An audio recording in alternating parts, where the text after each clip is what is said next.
Hi, my name is Dr. Anita Barondowski, and I am representing SciScore and Friends. We like to call it. This is a Screen It group. We've asked provocative questions and published those provocative answers. Will peer review become automated? Will peer review become automated? That's a very big, provocative question, and largely the answer is no. But that's shh, don't tell anyone. All right.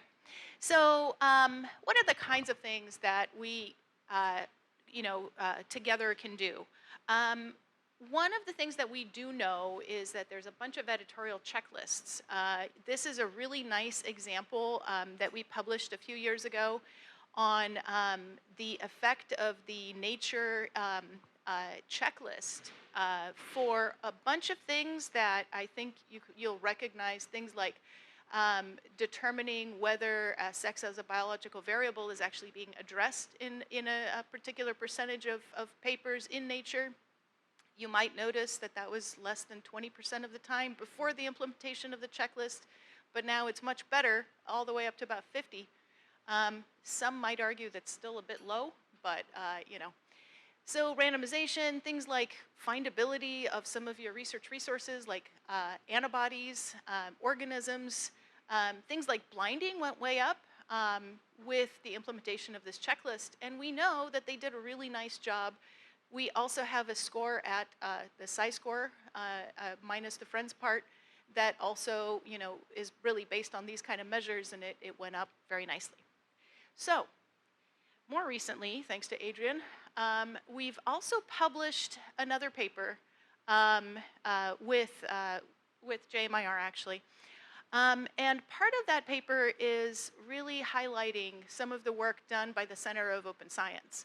So they did this big reproducibility cancer biology project. Now this is a redo completely in open science of what happened with the Begley and Ellis kind of big bombshell that came out. The problem with that study is it wasn't open. We didn't actually know which other cancer projects were and were not reproducible. So this is the redo of that completely in the open. And there's one number that I'd like you to look at here. This number is 0%. 0% of the 50 top cancer papers were actually able to be replicated as they are written. 0%. Every single paper had to have authors that had to be contacted to get back things about methods. Now, we scored those papers, those original papers, and they centered right around a 3 out of 10, right? And currently, the average for about 2.5 million papers is 4 out of 10, so we're not doing all that much better at this point. But those papers were, the blob here in the blue is the original paper scores. When the Cancer Project actually published their papers, which is the redo of the original papers, and they republished those, all of those publications were in eLife, including the registered reports. So they did everything humanly possible for someone else to go in and check the studies. And those, you see a little centroid there at 8. So that is the most common value for the score of those papers. So that's 8 out of 10, which is vastly better and nowhere near where other journals are at this point. But that's okay. All right, we'll all get there. And I was inspired and added this slide, which probably made my other slides screw up. So I was inspired by the talks this morning to really see what is the impact of the thing that you're doing. And one of the fun things that I wanted to just kind of point out here is there's a stupidly simple way to check the impact of SciScore. And you don't have to do anything really special other than type in the word RRID, literally into whatever search engine searches through your articles to determine whether or not what the percentage of RRID papers is. And this is what happened with American Association for Cancer Research journals. So in 2018, which is this little dot right here, is when they started asking authors to include RRIDs, and you can see that about 1% of them had been happy to comply with that particular instruction to authors. And then over here, we actually started running the automated tool, which one of the things that it does is it actually suggests some RIDs to include or points out places where they should be included. And you can see that there's actually a nice rise over a year. I mean, we're only at 20-something% at this point, but hey, that's better than one. So, really easy way to check at least some aspects of the impact of what your checklists are actually doing. All right, so the main part of this talk is all about what we're doing with preprints right now. And with preprints, they are fantastic. Extremely, as you heard, very fast publication. This is a one-day publication turnaround. No one can say that in this room. Tens of thousands of preprints for COVID-19 were actually published very, very quickly. I mean, the community really responded to this. We also know that they are not peer-reviewed, and there are no editorial checklists. There's no oversight for any kind of rigor metrics. So, what we did with SciScore and friends, these are the friends. They are from all sorts of wonderful institutions. And we asked really the question, and everyone rolled up their sleeves, put their tools up on Amazon or their lab servers or whatever else, and we all put them together, and we really wanted to see if the AI community could actually help with checking COVID-19 preprints. So the short answer was yes, in fact, they could. We checked over around 30,000. I'm not sure if we're over 30,000 or right around there. But we checked about 30,000 of these using all of the available tools that we had at hand. And all of those, basically, you could see that the preprint data sets were coming in as PDFs. They got divided up into the image processing pipeline and then the text processing pipelines. There were some other fun things like study type classifiers and things. And then we posted everything to Hypothesis as big HTML reports. So this is an example of one of those, and it says, hey, sex as a biological variable is not detected. And then we did the same thing. No, so we would have posted to Mastodon if that was a thing when we did this, but we actually just posted to Twitter, just a little summary that then linked back to the preprint. And we published a little paper about this, so this was great. So what are the effects? What do we actually see with preprints versus what you all produce? Well, in the preprint, randomization is addressed 11% of the time. By the time you get to PubMed Central, that rises to 30%.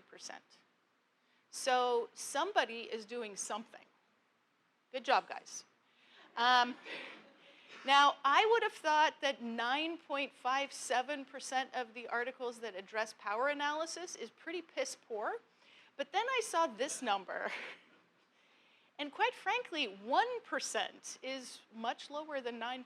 So again, good job, guys. Right. And sex as a biological variable is actually pretty good in the preprints. It's much better in the PubMed Central set. So that was cool. So what we're seeing here are things that we can detect that we can bug people about. And hopefully, either by us bugging them or by you bugging them, you know, the whole thing gets better. So yeah, again, this was all done without any funding. We didn't have anything going on there. Everybody was just through, you know, all the resources at COVID. And we want to ask now, what are the next steps? So we're very grateful to share a couple of next steps. This will be a press release pretty soon, probably this week. So the ARRIVE guidelines had come up with an update for the ARRIVE Essential 10, and UKRI has just put out a call to automate this ARRIVE 10 Essential 10 guidelines, which will be available on the ARRIVE website for people to use, and we got that award with all of our great friends. We've also been very, very grateful to the Chan Zuckerberg Initiative, who really liked the, the notion that RRIDs are really in there. Well, they're already in a bunch of preprints, but they are things that are persistent unique identifiers for research resources, for reagents, for mice. These are your ORCIDs for mice, basically. So these things lead back to very specific entities that can be used, and then the literature can be aggregated based on these persistent unique identifiers in completely different ways.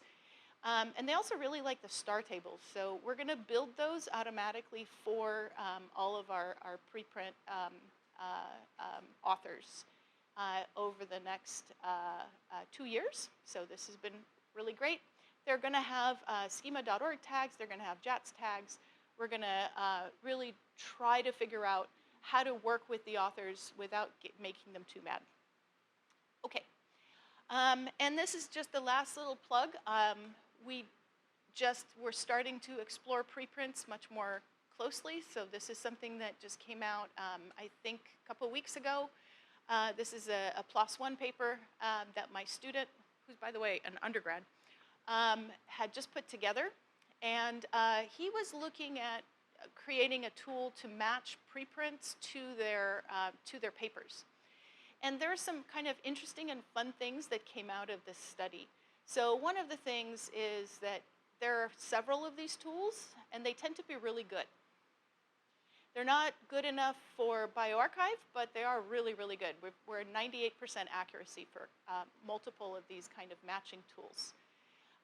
He also looked at affiliations from the authors and then mapped them onto maps of the world, which was kind of fun.